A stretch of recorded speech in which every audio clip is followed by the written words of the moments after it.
Spent a little bit of time in the shop today. The components highlighted are replaced with the exception of the one in green, a resistor that checked good. Hi guys, thanks for joining me. Back on the Grunow 654 from around 1937 to 1938. I got that first dry electrolytic can out. I'll restuff it, mount a terminal strip here just to do the tie-in.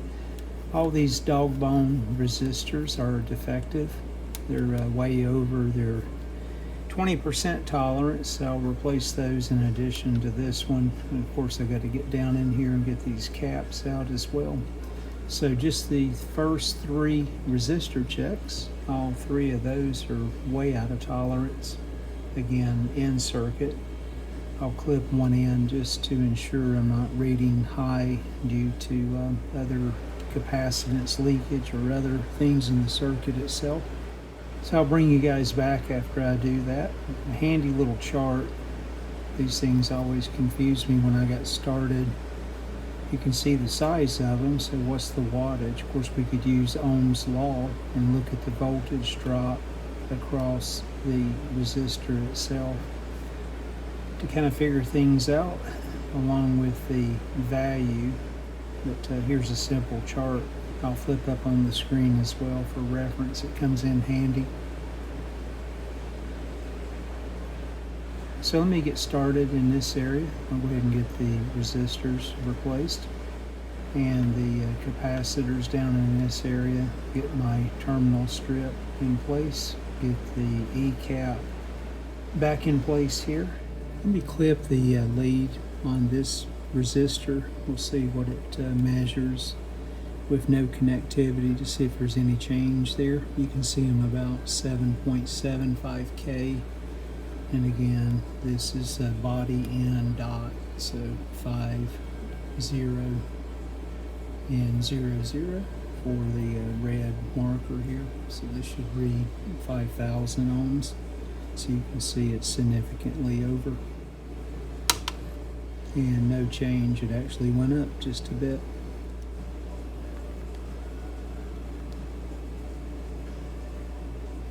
So you can see I'm extremely high on the tolerance, coming back to 55.4%. And ditto for this resistor should read body in dot, which would be 20000. So 20,000 ohms, and you can see we're 33.1. Unless my eyes are playing tricks on me, I'm pretty sure this is green, blue, orange. So 56,000 ohms, and you can see we're reading extremely high as well at 73.2. Let me get those swapped out. Oh, my bad here. Just trying to get this glob of solder off where everything was twisted around. Should have been more patient. I think that terminal lug was already a little weak anyway. I'll just use my spring tools rivet removal set. See if I can get underneath here and pop this rivet out.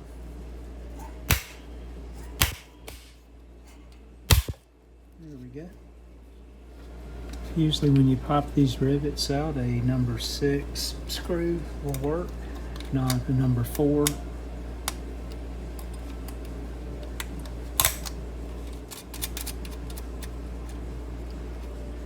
I'll snug that up. I think that will work better than the original design or what my plans were anyway.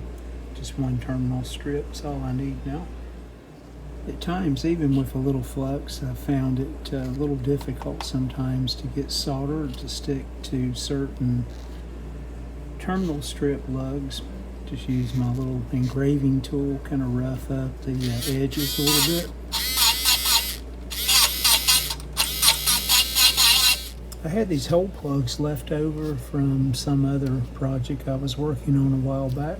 Works out perfect for keeping the electrolytic vertical inside the can. slowly getting there. You can see I've got the new E-cap tied in now to the terminal strip, and still got these caps down here to do, and the two resistors that are out of tolerance here as well on the B plus side. I was hoping I wouldn't have to remove the IF transformers, but there will be a need to. You can see the insulation there on the conductor. It's gone pretty much. Just flakes off. So I've got bare spots everywhere. I don't want to take any chances with the B plus shorting out to ground. So I'll go ahead and pull both IF transformers out.